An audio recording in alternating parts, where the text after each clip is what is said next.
Dalam pertemuan di Majapahit, Raja Wijaya bertanya, bagaimana dan seberapa kuat kekuatan Ronggolawe?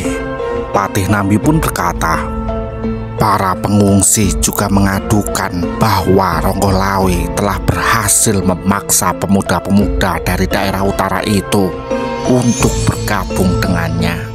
Hal ini berarti Ronggolawe sungguh-sungguh ingin memberontak dari Majapahit. Lalu Lembu Sora menyusuli kata dengan sebuah saran. Ampun Baginda Raja, menurut pikiran hamba, Ronggolawe sangat kecewa. Kalau tidak ditangani, ia akan sangat berbahaya. Ia telah berhasil menghimpun kekuatan. Sebaiknya Baginda Raja tidak salah mengutus orang untuk menghadapi Ronggolawe, kata Lembu Sora. Baginda Kertarajasa mendengarkan dengan seksama saran Lembu Sora dan menjawab, ya, tentu Paman Sora. Kelihatannya kita akan berperang dengan musuh yang dulu adalah sahabat kita. Bahkan sudah kuanggap saudara sendiri. Oleh sebab itu, aku akan mengirimkan prajurit dalam jumlah besar. Dan untuk menangani pemberontakan ini, aku tunjuk Paman Nambi ke Tuban. Dengan begini, akan kita tunjukkan kepada semua orang bahwa Paman Nambi merupakan orang yang tepat untuk jabatan itu. Patih Nambi lalu memberi sembah kepada Baginda Raja Wijaya dan berkata, Baginda Raja Wijaya, sabda Baginda adalah amanah. Hamba menerima dengan senang hati, jawab Patih Nambi berusaha meyakinkan hati rajanya. Raja Wijaya pun lalu bertitah, Paman Nambi, bawalah prajurit secukupnya dan yang pantas untuk menghadapi Tuban. Sekarang juga pilihlah prajurit dan peralatan perang yang memadai. Jangan menunda waktu lebih lama. Sebaiknya kita berperang di jantung wilayah Tuban. Dan dijawab oleh Patih Nambi, titah Baginda akan hamba junjung tinggi-tinggi. Izinkan hamba meninggalkan pertemuan ini. Lalu Patih Nambi meninggalkan balai pertemuan diiringi oleh Pahan, Kuping Sawer, Tumasal, Mahesa Putul, dan Gagak Biru. Para pengawal Patih Nambi itu merupakan prajurit andalan di masa kerajaan Singosari. Mereka adalah pengikut yang selalu setia terhadap Nambi. Sementara Nambi menyiapkan pasukannya, Baginda Kertarajasa terus melanjutkan sidangnya. Lembu Sora diminta oleh Raja Wijaya untuk merangkap tugas-tugas yang selama ini ditangani oleh Nambi. Dalam sidang itu, lebih banyak dibahas tentang segala kemungkinan yang dapat terjadi secara tiba-tiba.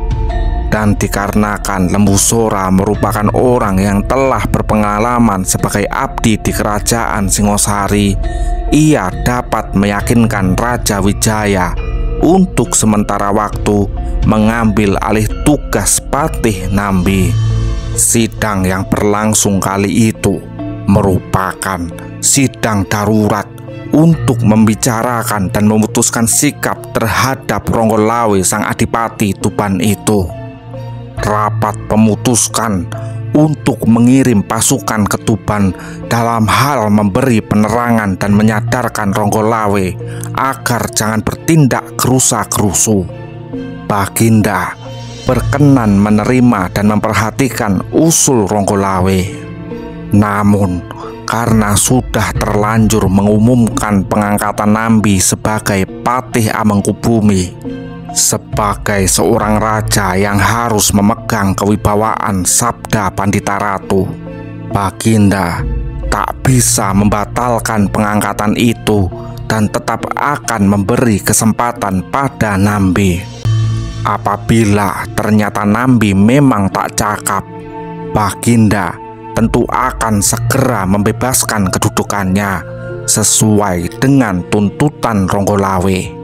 Namun bila Ronggolawe ternyata berkeras tak mau tunduk pada keputusan Baginda, pasukan itu diberi Purbawiseso atau wewenang untuk menindaknya. Sebagai pimpinan pasukan Majapahit telah diangkat Nambi. Pertama, karena Nambilah yang menjadi pokok penuntutan Ronggolawe.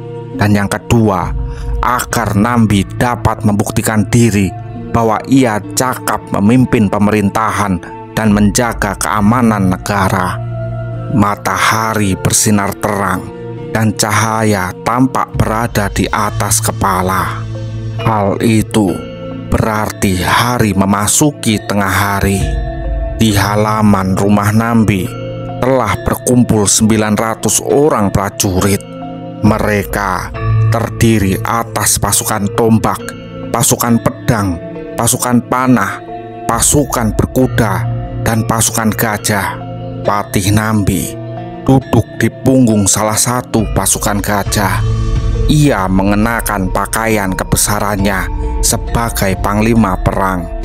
Sementara itu, Pahan, Kuping Sawer, Tumasal, Mahesa Putul, dan Gagak Biru duduk di atas punggung kudanya masing-masing. Beberapa saat kemudian, Patih Nambi memberi isyarat kepada pembantu utamanya untuk segera berangkat. Suara genderang yang memekak telinga menandai keberangkatan pasukan Majapahit. Mahesa Putul, beritahu Pahan, Kuping Sawer, Tumasal, dan Gagak Biru untuk melewati desa Gimbang terus ke Kedung Pring, kata Patih Nambi mengatur perjalanan pasukannya. Mahesa Putul segera memberitahu keempat temannya untuk memimpin pasukan masing-masing. Penduduk Majapahit tumpah ruah di sepanjang jalan yang dilalui oleh rombongan Patih Nambi. Ada yang melambai-lambaikan tangannya memberi isyarat selamat jalan kepada prajurit. Prajurit berasal dari masyarakat. Tentu saja lambaian tangan itu ditujukan untuk sanak saudara keluarga mereka yang sekarang menjadi prajurit Majapahit. Pemandangan itu sebenarnya sungguh sangat memilukan. Dalam hati mereka, tentu saja mereka berharap akan dapat bertemu lagi dengan orang-orang yang dicintainya. Matahari bersinar merah di ufuk barat. Di sebelah selatan, sinar mentari tersipu awan biru. Pemandangan begitu mempesona. Pada saat itulah pasukan Majapahit tengah memasuki desa Kedung Pring. Tuan Patih, sebentar lagi kita akan memasuki desa Kedung Pring, kata Mahesa Putul meminta pendapat Patih Nambi. Sebaiknya kita berhenti dan bermalam di situ. Apakah tempat itu aman? Penduduk desa itu sangat loyal kepada Raja Wijaya. Kita akan aman di desa itu, Tuan Patih. Patih Nambi lalu memerintahkan prajuritnya berhenti untuk bermalam. Kehadiran mereka disambut gembira oleh penduduk setempat.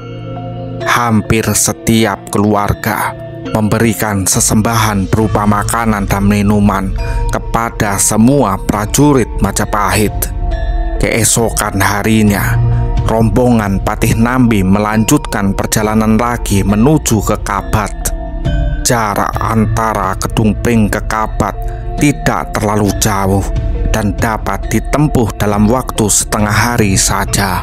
Saat mereka memasuki desa Kabat, rombongan Patih Nambi sangat heran karena keadaannya sangat berbeda dengan desa Kedung Pring. Penduduk desa Kabat mengosongkan rumah masing-masing.